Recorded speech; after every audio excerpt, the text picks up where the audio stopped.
Okay, so welcome. Great. So you found the chat. Let me tell you a little bit about myself, and then we'll jump in. But actually, first, a little bit about what we're going to do. We've got about 45 minutes for me to give you an overview, whirlwind tour. What is this Holacracy thing? And then we'll take 15 minutes of Q&A at the end. So if you have questions as we go, please feel free to queue them up. Don't use the chat for that, or they'll get lost. Instead, click the Q&A button. It should have been right near chat in your Zoom window. If you click Q&A, you can log your question in there, and we have somebody that's taking them, and we'll feed them to me so that we'll get all the questions. Well, we might not have time for all of them, but at least we won't miss it in the chat. We'll get to as many questions as we can. So I'm going to share my screen, and let me do that. Here we go, and start up my slides. And while I'm doing that, let me give you an overview or just a whirlwind tour of my background.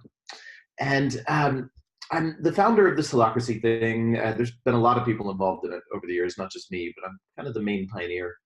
And for me, this started as an entrepreneur. So I was building a software company, and I used it as a laboratory. So my goal with that company was experiment. My sense was there's just got to be a better way to work together. And I didn't know what that was, but I created a company to be a laboratory to figure it out. So over the years of being in that company, we just experimented. We tried every new idea, technique, method, process, anything I could find that seemed like it could somehow help us work together better. And I'll talk about what I mean by better here in a few minutes. But Holacracy was the result of about 7 years of experimentation, and even that was an early version of Holacracy. It continues to evolve. It's now used by about 1,000 companies all over the world, more than that now. And it continues to evolve and develop by this whole community. It's like an open source community using this new system framework, Holacracy, and contributing to its development. So it's a self-management system, and I'm going to give you a tour of it. Let me start by another little piece about my background, though, and a story to give you a sense of where some of this came from and one of the things I was trying to figure out. And that story is when I was flying an airplane. I start my book with this story, too, so apologies if you've already read it. You can read more about it in there if you haven't. It's I was a student pilot, must have been about 20 years ago now. And I was on my first cross-country solo flight. That means that the first flight where there's no instructor in the airplane with me. I'm flying alone, and I'm flying away from my home airport, hundreds of miles. And, I had maybe 20 hours of flight experience at this point in time. So they don't teach you much about the airplane hardware at this point, right? So I barely knew how to fly the thing. And along my journey, the low voltage light comes on, again, I'm not quite sure what that means, right? Low voltage. I mean, I can kind of guess, but I don't know much about the hardware of this airplane. I'd only been flying it for about 20 hours. And so what do? Well, my instinct is check the other instruments. So I do. I check every instrument in the plane, right? I look at my altimeter. I'm not losing any altitude, so nothing wrong there. Right, my airspeed, I'm not losing speed, so everything's fine from that perspective. My navigation is completely on course, so everything's fine there, right? Plenty of fuel. Every other instrument on my panel tells me everything's fine and there's nothing to worry about. So my instinct is it must not be that big of a problem. And I ignored it. I let the other instruments outvote the load. Is reporting anything off? Must not be that. Turns out that's a really bad decision. I nearly crashed the airplane that day. I ended up completely lost, almost out of fuel, and violating international airspace. So, not a good thing, right? Like I was in a lot of trouble. I made it down alive, fortunately, barely. And I learned a valuable lesson. The low voltage light is actually tuned in to information that no other instrument in that airplane has. And the last thing you want to do as a pilot is let the other instruments, let the majority outvote the one voice that's seeing something that none of the others are. And at the time, I had just started my software company. I was a new CEO, and I realized this is what I'm doing in my company, right? This is what's happening. This is what's been happening in my business life, even before I started my own company. Often, one person will see something that no one else does, right?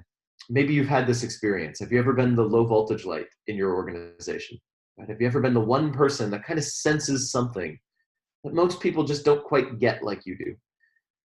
And then have you tried to drive change in your system?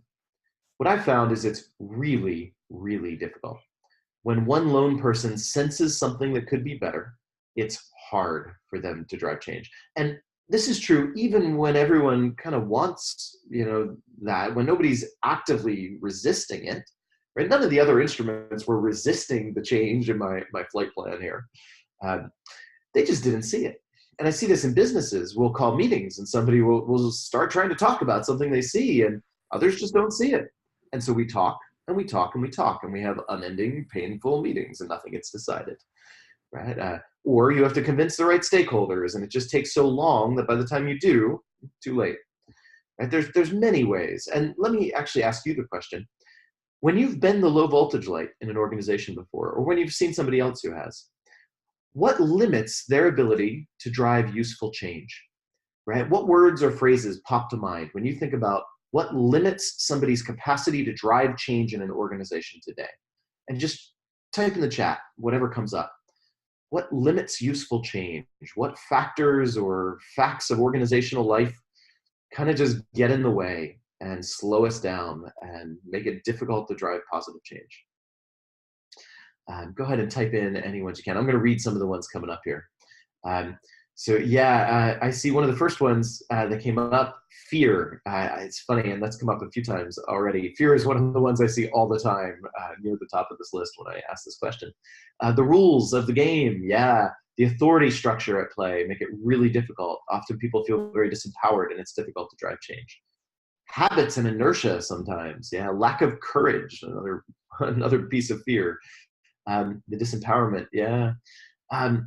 Interesting. The fear of what change will bring about. Yeah, that's a subtle, different take on that, but totally. Sometimes just complexity. Yeah, time, resources. There's more to do, not enough time. Bureaucracy. That's for sure. The hierarchy, the bosses. When the boss doesn't see the need for the change, good luck driving the change, right? I don't think that's the best way of fixing it. Sometimes it's a search for the perfect answer that gets in the way of just solving something and moving forward. I see that all the time. Egos, yeah, the politics that come from that too, right? I'm seeing some things here that politics might be a good word to describe. The positions, yeah, the mindsets, sure. Politics came up directly. Lack of knowledge of who has the authority to make it. Lack of clarity sometimes, sure. More ego, bureaucracy. There's a lot of these, and I can keep going, but you named the same ones that I see all the time. I ask this question all over the world when I give talks, and it doesn't matter what culture I'm in. It doesn't matter whether I'm talking to big companies or small. I hear the same answers. Again and again and again, I get the same answers to this question. This is cross-cultural.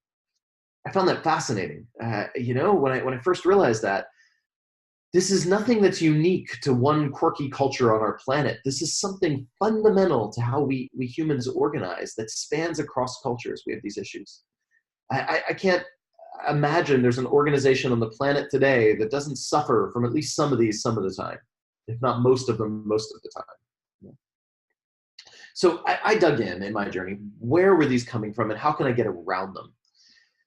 And one of the interesting conclusions I came to is the more I dug in, the more I realized I don't think these are just something we're doing wrong, something going off the rails with how we organize. Rather, I think these are somehow more fundamental than that. I think it's almost like our organizations today are perfectly designed to generate these results.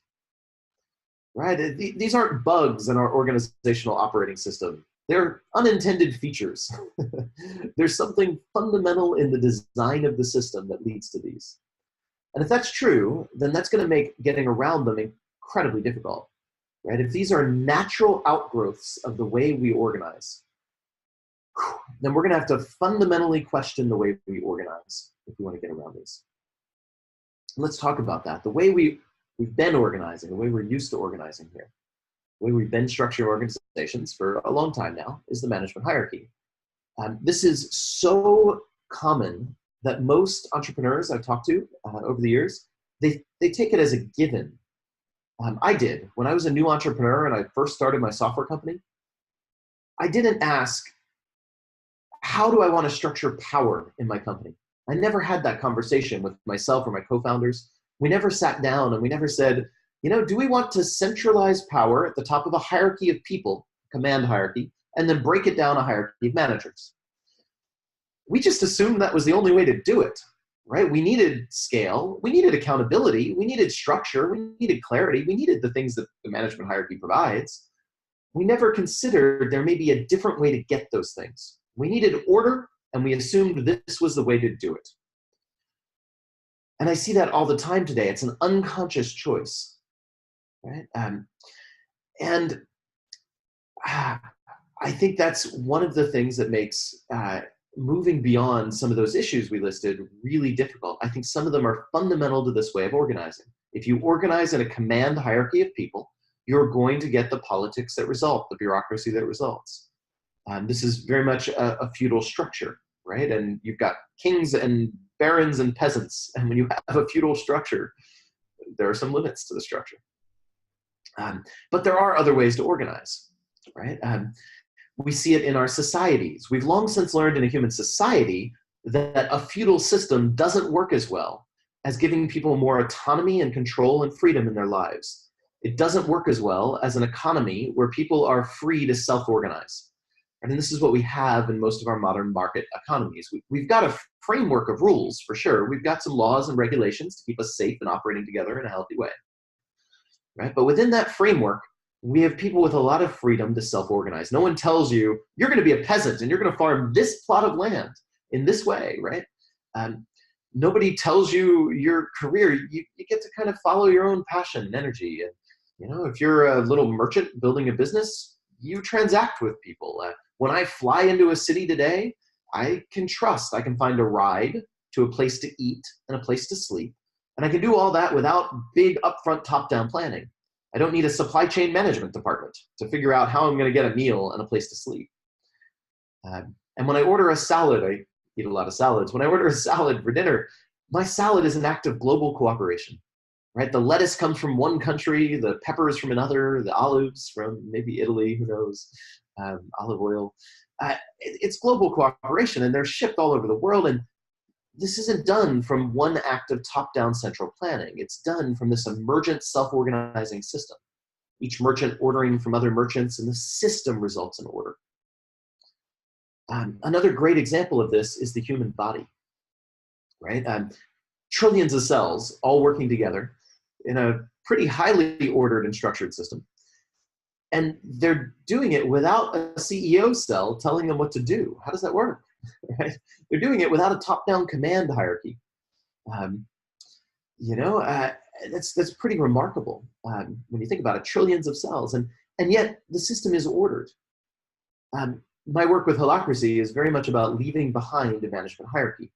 At the end of the day, companies running with Holacracy have a completely different framework for structuring organizations that doesn't use a management hierarchy. But that results in some misconceptions often. Right? When people hear there's no management hierarchy, they often think there's no structure, there's no order. But that really couldn't be further from the truth. Look at the human body. It's highly structured and highly ordered. It just doesn't use a top-down command hierarchy of cells to get there. Right? Each cell has its own self-organizing process. Each cell is autonomous. It has its own internal process. There's no outside entity reaching in and structuring the cell. Right? The cell structures itself, but it's also a part of a bigger system. It's part of an organ. And every cell has its role within this bigger system, and it has autonomy within its role. And it's got to be aligned with the larger entity. Right? When I go for a jog, I need my entire system to go with me. Right? Every cell needs to come along for that ride, and they need to kick into high gear. Right? My heart needs to pump blood more. Right? My lungs need to get more oxygen in. My muscles need to contract. That means every cell in those hearts or lungs or whatever, they all need to be doing their part to working together. So we have alignment, and we have it without a top-down command hierarchy. I find that fascinating. This is nature's approach to dealing with complexity at scale. It's not a management hierarchy. It's something different, but it is highly structured. So the first myth I like to hit on when people think a system with no managers. Today, companies running with Holacracy are more structured, not less, than a management hierarchy. There's more structure. They just get to the structure differently. Right? They don't get there by a manager defining structure, which is a good thing because honestly, most managers I know kind of suck at that. And partly because it's an incredibly hard job. Trying to define the structure of your whole team, of who does what and how does everyone work together, it's too much for one person. Companies running with Holacracy get there by inviting everyone in the team to be part of a governance process, right, to define that structure, to clarify who does what and what is the structure of our teams. So there is still structure. It's just the result of a process with more people participating. And again, I think that's good because if you want empowerment, which is, I think, ultimately what this is about in a lot of ways, ironically, you need the very things that often get in the way of empowerment. And this was one of my learnings on my journey. Early on, as I was experimenting, I thought, hey, it's the structure and the policies, the rules that often get in the way of empowerment. So let's just throw them out. And what I found was when you just throw them out, you don't get a highly empowering environment. You get a bunch of confused people. If you don't believe me, try it. Right? Go to your team if you're a manager. Go to your team tomorrow and tell everyone, guess what? We're throwing out all the rules and policies. You're empowered. Congratulations. You don't get a highly empowered team that way. You get a bunch of people confused because they know there's really some limits. They know there's something they shouldn't do without talking to someone else. And if it's not clear what those limits are, they're going to spend a lot of time searching for the limits instead of acting empowered. So ironically, one of the things I learned was if we want real empowerment, we need these things. We just need them to be different than the ones that we usually have. And we need them to be more agile and more flexible. Right? But we need structure. People need to know what they can't do. Because if they don't know what they can't do, they don't know what they can do without talking to anyone. If you don't know your limits, you don't know your freedom. Right? So it's important we figure out an agile, flexible way to clarify these things. People need to know their limits so they know their freedom. Right? If you don't know what you shouldn't do without talking to someone, you don't know what you can do without calling a big meeting and talking to everyone. So let me get more concrete and show you what Holacracy does to get there. So Holacracy is a role-based system, which means the focus here is breaking down the work into discrete small chunks, roles. And this isn't like a job description. In a typical job description, you have one job and one place in the management hierarchy. Within a company running with Holacracy, I have maybe 20 some roles. It's maybe a lot, but it's not uncommon to see people with 10 roles. It's pretty common, pretty average. So you have a lot of roles, and they may be in many parts of the organization, not just one. Right? So it's this distributed system based on roles. And a role has a purpose. Holacracy is a purpose-driven system. So every role starts with a purpose. This is one of the roles I fill here, my spokesperson role. And my role has a purpose to crystallize and convey the Holacracy brand, reveal the why to the world, why Holacracy. So that's my purpose. And here's the fundamental difference in the way power works in this system, or one of the fundamental differences. I call this the golden rule of Holacracy. In a company running with Holacracy, when you fill a role, you have the full authority to make any decision or take any action to get your purpose met or one of your accountabilities, which are the things expected of you, unless there's a rule against it. Now, that might not sound so profound, but I'll tell you, as far as I can tell, it's the exact opposite of the way most companies work today. In most companies today, the implicit culture is don't do anything you don't normally do unless you get permission. And you get permission in one of two ways in most companies. One is find a boss, someone in the management hierarchy that has the power to say, yes, you can do that, and blesses your decision.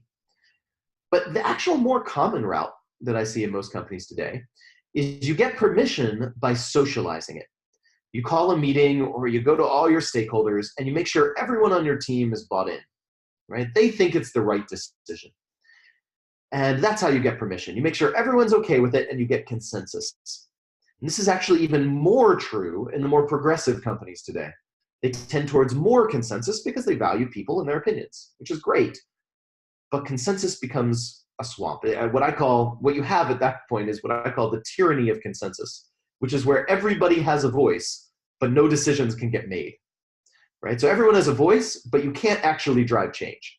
You can talk about it forever, you can be heard, but you can't drive change. So Holacracy turns this on its head, both of those, and it says, look, you don't need permission. You don't need the boss to bless it. There is no boss, no such thing anymore, no managers, right? And you don't need even your team's consensus. If it serves your purpose or expresses one of your accountabilities, get your job done, you can make any decision in the company or take any action that works for you. You don't have to talk to anyone unless there's a rule against it. And if somebody else needs there to be a rule against something, then it's up to them to go put in the minimum constraints we need to keep their roles safe. So here's an example of how we get a rule against something. This is another role that I work with in my company, our web architect. This role controls our website, and it has its own purpose, right? A clear and stylish website for Holacracy in our company. But this role has a domain, right? And a domain, think of that as the property of this role. This role controls the website. What that's telling me in my spokesperson role is if I can do anything I want, I can take any action in the company, make any decision I want.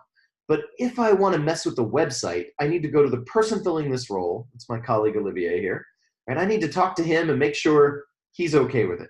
And specifically, I need to make sure I'm not going to cause any harm in the website. That's what I need to ask him. Will it cause any harm if I take this action? Now, it doesn't matter if he's the newest hire in the company and I'm the founder. It's irrelevant. All that matters is I want to mess with the website, and that's his role's property.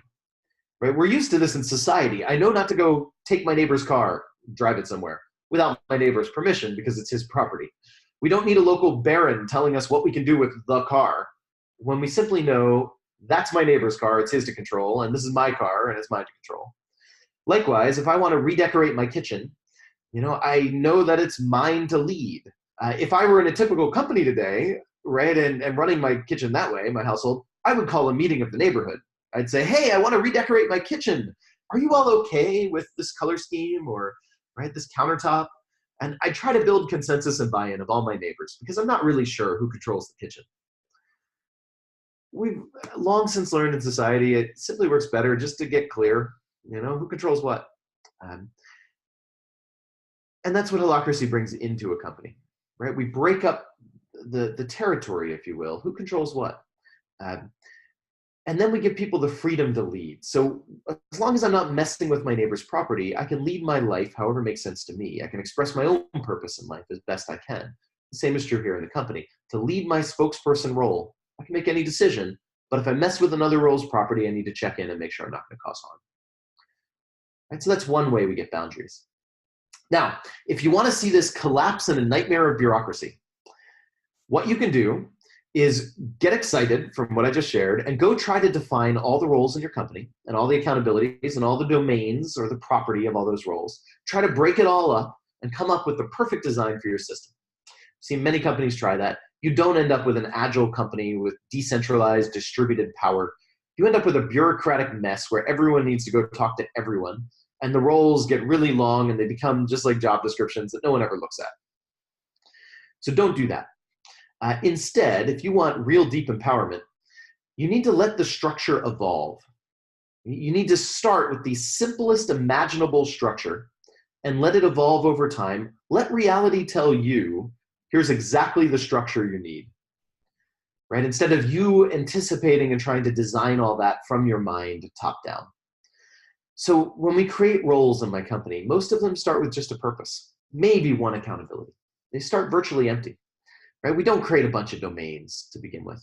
We start virtually empty. And we let reality tell us, right? We have a process to evolve the structure. And in Holacracy, that's the governance process I mentioned earlier. And every team does this governance process. So this is our outreach team, basically marketing. Right? On this team, our web architect sits, my spokesperson role sits. Any role that has anything to do with spreading Holacracy to the world is in this team. And once every month, anyone filling a role in this team is invited into a governance meeting where they can propose changing anything in that team. Any other role of the team, they can create new roles, they can propose a new domain for a role, they can remove something from a role. They can change policies of the team. They can change anything they need to in this team. And every team is doing this. Right? Every team's doing this regularly, this governance meeting process. And by the way, if you don't want to wait till a meeting, or if it's a simple change, there's a way to do it asynchronously as well, and there's software to help with that. So there's a lot of different ways to do it, but there is a structured process for changing the structure of the team. And the rule in this governance meeting is we're never in this meeting, we're never deciding operational things. Right? We're never using this to decide what font should we use on the website. We're using it only to decide what role controls the website. And then the person filling that role can go make their own decision and leave their role and decide what fonts to use. Right? Or likewise, we have a training circle. We do a lot of trainings in Holacracy. And in that governance meeting for our training circle, we're never deciding where should we host our next training. We're only deciding what role decides where should we host our next training. And what do we expect of them, right? Maybe they need to do some market research, or maybe they need to check in with our marketing role and see where the hot markets are. And I don't know, we put expectations on the role, but we don't make the concrete decision. Decisions get made autocratically outside of meetings. This is one of the other myths when people hear no managers. They think all decisions must be made by groups with consensus. I hope you're getting that really couldn't be further from the truth. With Holacracy, there is more autocratic decision-making, right, than a management hierarchy. The difference is we're using the group process, the collaborative group process, the governance meeting, to break out the boundaries, to decide who makes which decisions and what do we expect of them to go along with the power. Right? So who decides where to host our trainings and what do we need to expect of them? What roles do they need to check in with? Do they need to get approval from those roles, or just get some input and use their own decision? All right. All of that gets defined in governance. We're never making the decision for them in a group. We're defining the boundaries of their decision-making authority, and then we're freeing them to lead their roles. Right? So at the end of the day, it's kind of like everyone becomes the CEO of their role. Right? There's a lot of leaders. It's leaderful, not leaderless. It's not people deferring to the group. It's people using the group to get clarity of boundaries and then leading. So let me give an example of how that worked. This is a true story. This is my spokesperson role again.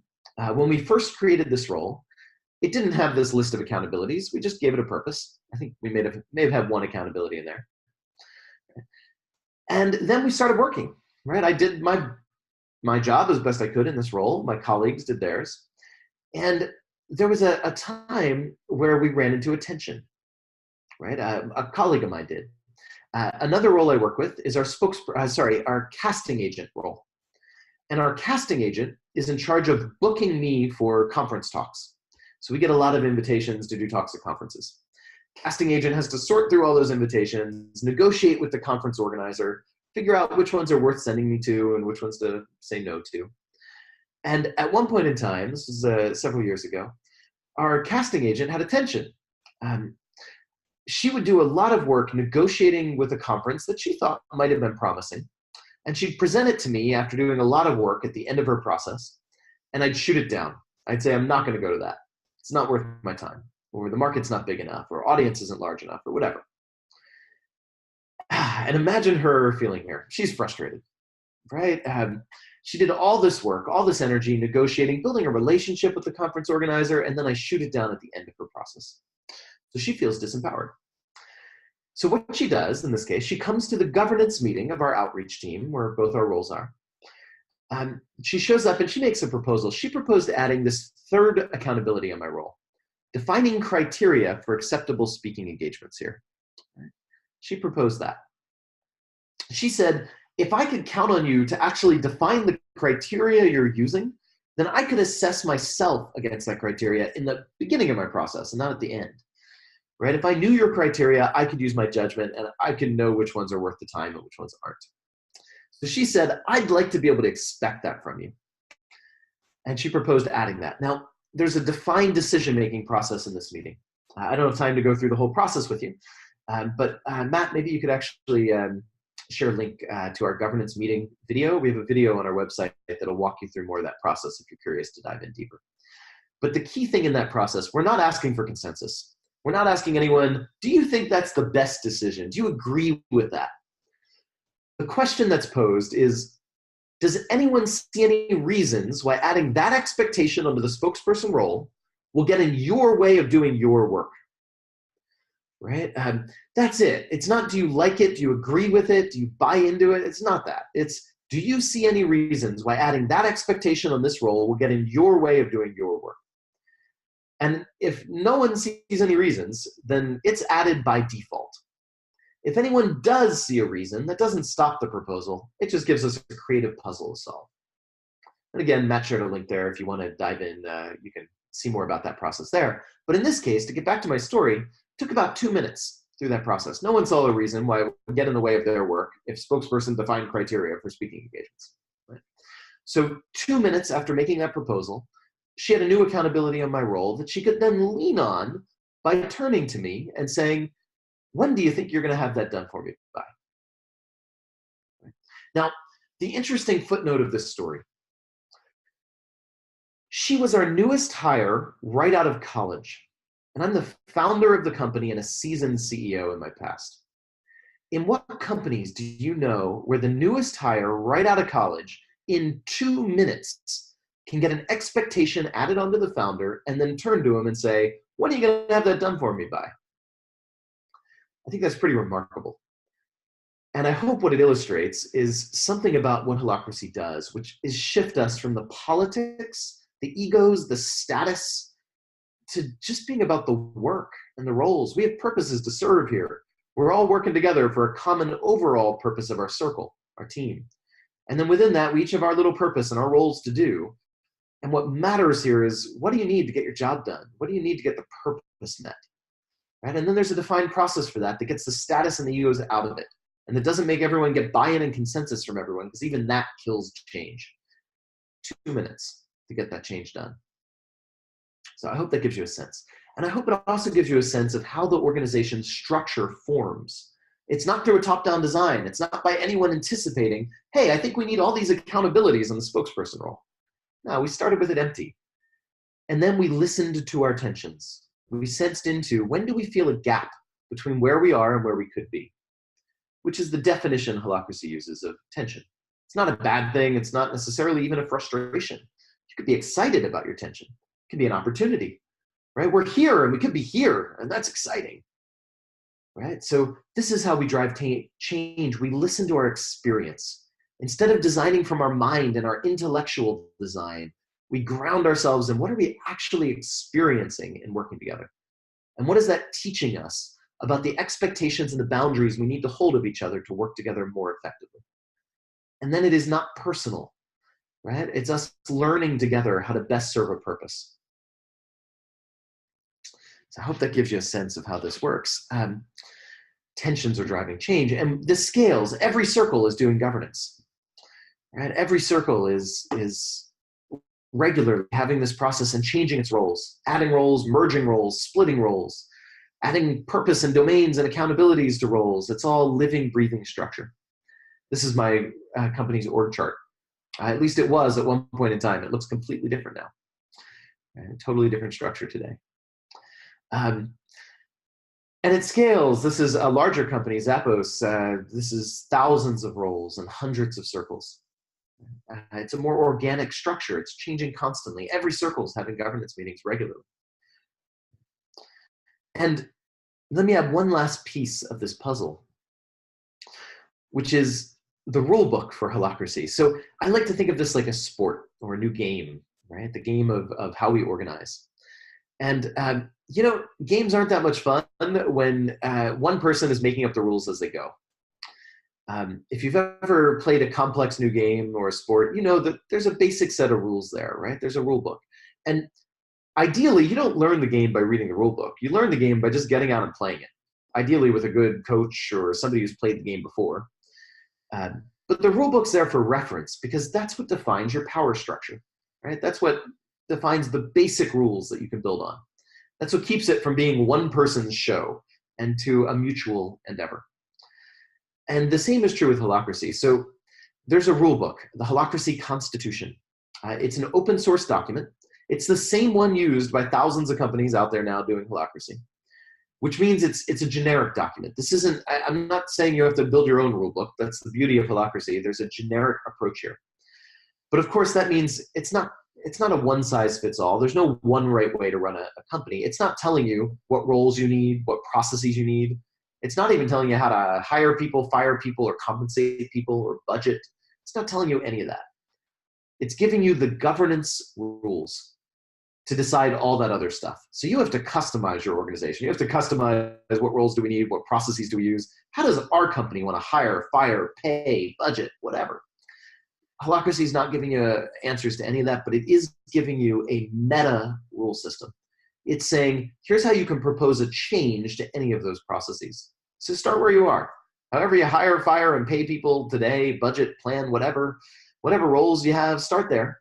And here's how you can change anything in your system through this governance process. And here's how you can structure the result of that with roles. And here's what a role means. And when you get a role, here's the power you get with it. Right? So it defines that. It's a meta system, a framework. And much like Linux or something like that, it's open source, and it's a basic operating system, and it evolves. This is version 4.1 we're on right now. We're actively working on version 5.0. So just like any open source operating system, it evolves by a community of people doing it and feeding back into the process and finding the edge cases and the things that could be better in the rules of the game. So it's a living, breathing document itself. Just like an organization using Holacracy evolves tension by tension, so too does Holacracy itself when there's tensions about the fundamental system. And there's a community process that contributes to that. And what this rulebook enables is the symbolic shift into Holacracy. When a company first decides to do this, the CEO or whoever holds power, it might be a department. Sometimes there's very big companies where it's not coming from the CEO, it's coming from a department head or a team lead. But it's someone in the hierarchy who holds power in part of the hierarchy or all of the hierarchy. They sign a declaration. They sign the Constitution, like a king saying, I'm no longer wanting to be above the law. I'm no longer wanting absolute monarchy here. I'm wanting a structure that even I have to fit into. I'm wanting rule of law, right? And I'm signing a constitution to cede power into a different system, one that is fundamentally more empowering and gives people more freedom to self-organize. And it's that shift. So the companies today that are doing Holacracy started with a CEO or someone with power signing a constitution, the Holacracy Constitution, and saying, this is now the rules of the game for how power works in this company. And you can hold me to them. Which means sometimes you'll see people turning to their former CEOs and saying, hey, thanks for your input, but you know you don't have the authority to tell me that, right? Which is a really interesting cultural shift. I love it as a former CEO. I love it when that happens. It would drive me nuts as a CEO when somebody would come to me and say, what do you want me to do about whatever? Most of the time my answer was, I don't want to make those decisions. That's why I hired you. I hired you to lead that, right? So go lead. And I mean, I was trying to be a really empowering boss, but there's a fundamental irony. If you need a boss to empower you, you're in a pretty disempowered system. You are a victim dependent on somebody else to empower you. And I wanted to build a system that was more empowering than that, right? Where even as a boss, I couldn't disempower someone. And that meant I needed no bosses. So now I regularly give people advice or input and hear their pushback. And they say, yeah, you know, thanks for your input. I'll consider it, but I think I'm going to go a different direction. I never heard that as a CEO. People didn't take my input as input. They took it as direction. So that's the Holacracy Constitution. Now that said, let me make some important caveats. Usually companies want to kind of get a sense of holacracy before doing this. So we do a lot of little workshops with executive teams where for a day or two, we walk them through what it would be like to do holacracy, to give them a chance to try it before they actually sign a constitution and change their power structure.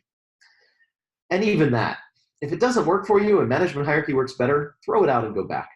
Right? It's got to serve the organization's purpose better to be worth it.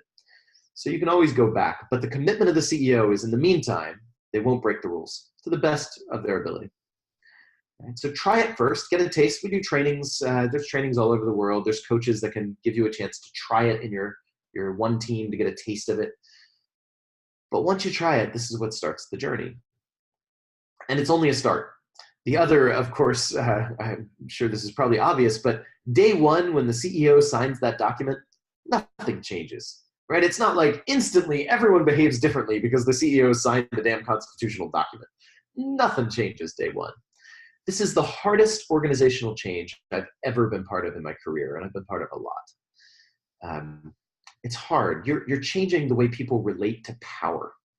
You're changing the way they lead themselves, the way they relate to their own power.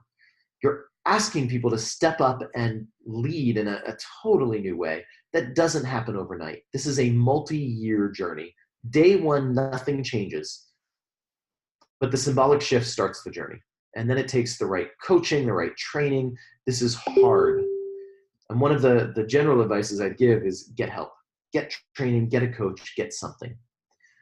This is an incredibly difficult journey, and expect this is long-term. This is not the solution. If you want a quick fix that will make your organization, better in 6 months, this is the kind of thing for the leaders that are looking at, how do I set up my organization to survive into the next decade, right? I'm not saying it takes that long to get a return. You can get a good return on investment in 6 to 12 months with this, but even then the change is still continuing. This is a multi-year journey. It's the deepest change I've seen. So expect that if you go into it. Okay, let me give a summary and then we'll take questions. So in summary, we are shifting from static job descriptions that no one ever looks at because they mean nothing, to lots of dynamic roles. They're changing constantly. They're distributed. And you actually see people referencing them in companies doing this because they're the result of the team learning together. They're real, meaningful clarity, not something that somebody wrote once up front that everyone ignores, job description. You no longer have authority delegated down a management hierarchy. There are no managers. You have constitutional authority. The Constitution places authority in a governance process. The governance process distributes it out to roles, and every role knows the authority they have to lead and the expectations that go with the authority. That means you no longer need big reorgs, right? We see big reorgs in companies all the time because instead we are iterating rapidly on the design of our company. We're doing tension-driven iteration every month in a governance meeting. When you're new to it, it's often twice a month, right? And people are sending proposals asynchronously. So it's a constant iterative process. And you're iterating on your design of your company continually. And that means instead of getting alignment by playing politics, you have this iterative process changing the design in a governance process that isn't personal. So you can use that to get alignment. You no longer need to play politics to get change done.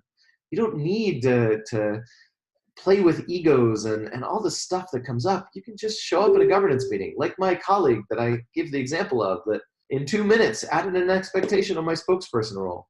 She got alignment with the needs of her roles, and she didn't have to play politics to do it.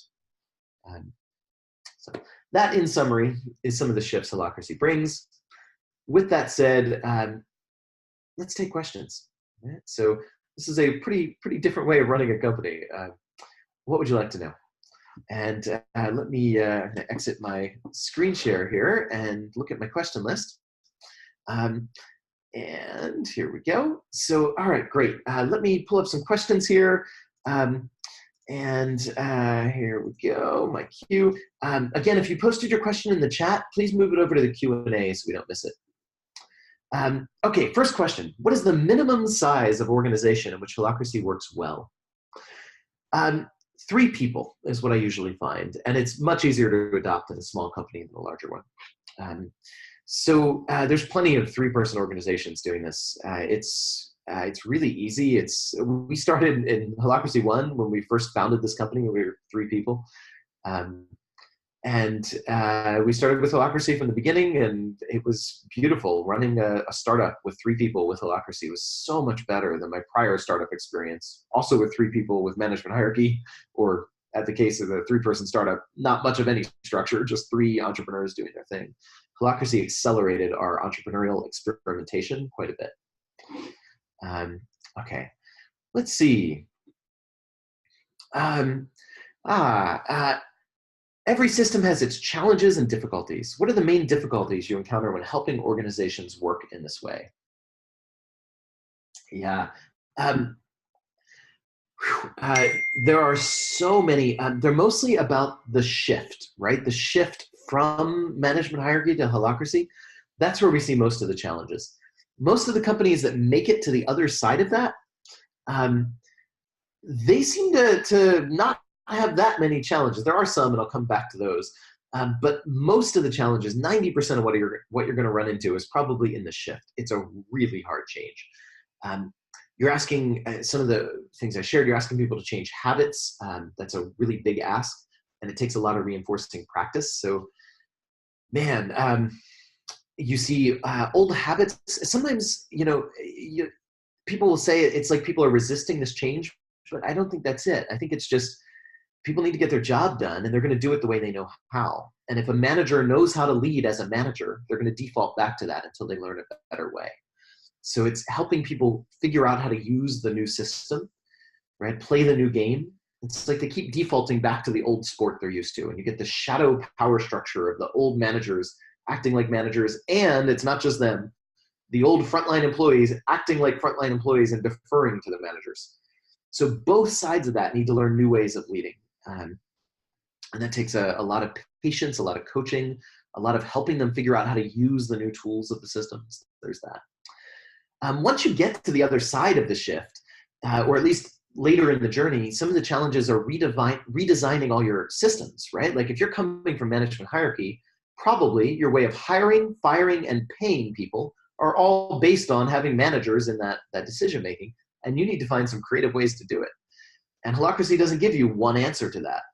There's lots of ways to answer that question, but it forces you to get creative and figure out a pretty radical new way to pay people, hire and fire. Now, the benefit of that is you get to really rethink those processes and find really cool ways to do it. My company has a really unique way of firing people, and I can genuinely tell you, I love the way we fire people. And I don't know many companies that can tell you they love the way they fire people. But our way of firing, it's so human and respectful, and it works so well, and it doesn't let people stay too long. It solved every tension we've ever had with the way we fired. And I love that, and that was because of the experimentation to get there. You can look at our way of firing. We publish all our governance transparently on the web. So you can look at our way and you can say, maybe that works for you, or you can define your own way, but you've got to do that work. That's one of the challenges. And another is every person you hire is probably used to management hierarchy, not Holacracy. So there's a new learning curve. Even once your whole company is on board, every person you hire creates a new learning curve. And it challenges them often in some deep ways. So there's certainly no lack of challenges of running a company this way. And yet I hear again and again from anyone who's successfully made the shift, what I hear consistently is, I'd never go back. I even hear I got an email from somebody the other day who was an employee in a company doing Holacracy, and then he left and took another job. He just emailed me and said, I couldn't do it. I tried to be a normal employee and I couldn't do it. I went and found a different job with a different company doing Holacracy. And actually now he's writing a book on his personal transformation of how it changed him and his personal development working in a company doing Holacracy, and why he couldn't go back to a management hierarchy. But getting there is another matter. And I see plenty of companies that fail in the journey to get there. That's where the bulk of the challenge is. And by the way, I mentioned our governance is public. I want to show you this. I'm going to share my screen again. If you're curious to see it, so most companies today that are doing Holacracy use a tool called Glassfrog. You can see more about this at glassfrog.com. This is a software tool that companies today use to structure and help them with Holacracy. And this is my company's structure, right? This is our current org chart. This is where the screenshots in my slides came from. This is the circle that actually makes this software tool. But you can poke around in here. This is transparent. If you go to our website, in the footer of our website, you'll see a link to our structure and governance, which links you into this. And so you can poke around. You can see in our people and partnership circle, you can see all the roles related to our compensation system, our firing approach that I mentioned. You can see the policies. If you click on the name of the circle, you'll get to a list of, here's all our governance for this. You can click on policies and see, here's all of our policies, including our firing policies, all of that. This is all public. So you can poke around and see it. For example, what does a company doing Holacracy look like today, right? What does this actual structure look like in a real example? So you can see that. So feel free to poke around in those if that helps. All right, let me take another question. Where was my list of questions? Here we go. Do you think Holacracy is a good fit for the governance of a blockchain community? Yeah, so I'm actually an early crypto enthusiast and investor. I've been deep involved in that space for many years now. And I'm really excited about the intersection of blockchain and Holacracy. The short answer is, well, multi-part answer. For running a company, an organization that is in some way stewarding a crypto project or a specific blockchain or whatever, absolutely clear, yes, hands down, beautiful, perfect fit. For integrating community more into that organization, I think Holacracy has some really interesting ways to invite representation in the community to process tension in your company. We do this in my company. So Holacracy One, my organization, we license Holacracy to a network of coaches that do this work around the world. And in fact, that's our Holacracy ecosystem circle here. And we invite our licensees to fill a role in this circle, right? And we call it crosslink from these other companies that are doing Holacracy and licensing it.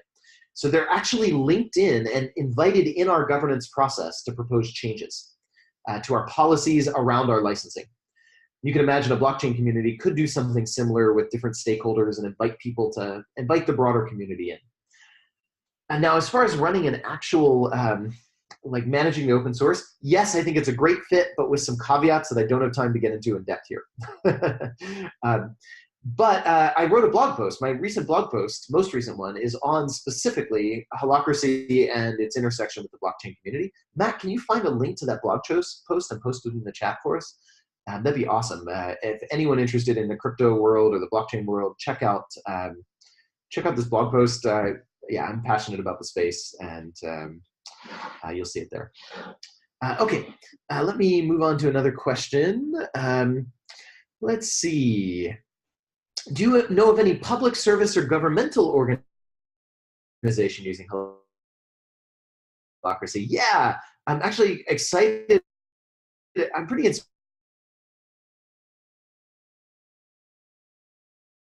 inspired by how broad we see for-profit, non-profit, governments tire the private education standards and licensing and certification of teachers in schools and all that. And in Dubai, the vast majority of the education is private. So it's like their equivalent of well, I don't know what don't know the parallel to U.S. government, and many of you aren't from the U.S. anyway. But it's the agency running all their private education. 400 and some employees. They're doing Holacracy, and it's an inspiring story. You can read about that some on the web. They've shared some if you Google it. There's also a government agency in Washington State government in the U.S. that experimented with Holacracy, and they blogged about it. Really inspiring story too. So yeah, there's more, but those are the two most prominent examples out there. Okay, let's see. How can domain be used in a way that is not over-designed? Yeah. So I mean, you almost, I think just asking the question is 80% of your answer. Don't use domain in a way that's over-designed. To not do that, don't create domains from your intellectual idea of how you think you should create domains. Wait until there's a real tension with somebody doing something that you really need the lockdown control of. So for example, I showed my example in my slides, and our website was the domain website, right? We didn't start by creating a domain of website when we created the role web architect. In the very beginning of my company, we had no domain of website, and that was fine. You know, when we were 3 people, or even when we got to 8 or 9 people, anyone would just go up, update the website, and no one had any tension about that. So we didn't create a domain. Don't create a domain because you think you should have a domain. That's what it boils down to. We created the domain when we got to a certain size, when it started becoming really painful to have everyone updating the website all the time. And it actually was causing an issue. And that's when we knew we had real tension to create a domain and lockdown control. So let your organization structure evolve. Create the absolute minimum possible structure up front, the lightest weight, simplest structure you can imagine. And then let the tensions guide you, right? And then even when you're solving a tension, solve it with the simplest possible structure you can imagine, right? Let the tensions guide you.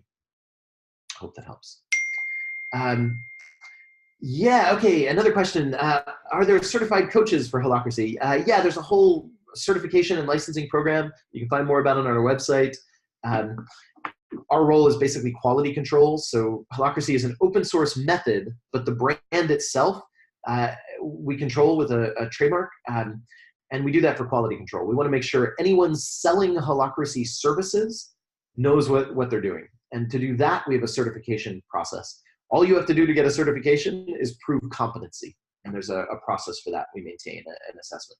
You can find more about our licensing. If you want to take Holacracy to your clients, we'd love to have more people doing that in the world. There's a licensing and certification program for that. Check it on the website.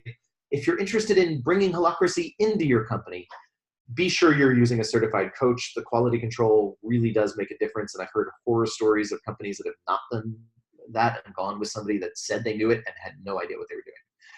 You can find a list of them on our website, or just contact us, and we'll help you find the right fit for your needs based on where you are and size and all that.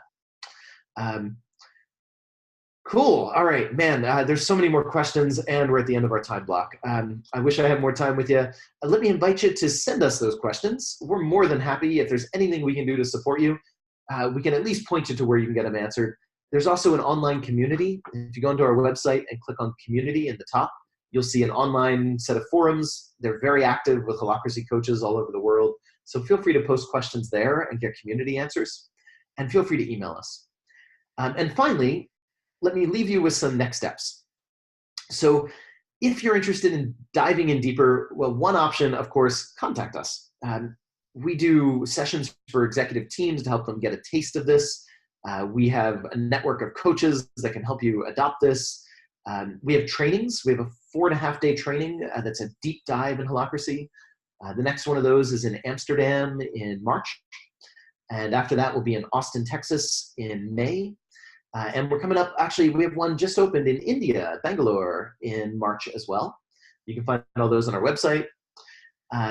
In addition to that, we have an online workshop. If you want to stick your toe in the water without jumping fully in, but you want an experience of Holacracy, we have it's over 4 hours split across 2 2-hour sessions. It's coming up just next week, Tuesday and Wednesday next week. And it's a great chance to we do simulations of Holacracy meetings, so you can actually experience the governance process in that. And if you've attended this webinar as a thank you for your time, you're going to get a coupon for 30% off the public price for that training, that workshop. So keep an eye out on your email for that. And Matt, maybe you can share us a link here as well in the chat for anyone who's interested in that online workshop next week. You can do that from the comfort of your own home and participate. We'd love to have you there actually engaging in that simulation. Of course, you can watch too, but engaging is such a great way to learn about Holacracy. So with that said, I hope this has been useful. I'm going to call it a day here, but thank you for your time and your energy. I hope I've inspired some curiosity to explore radical new ways of organizing power in a company. So thanks a lot and have a great day.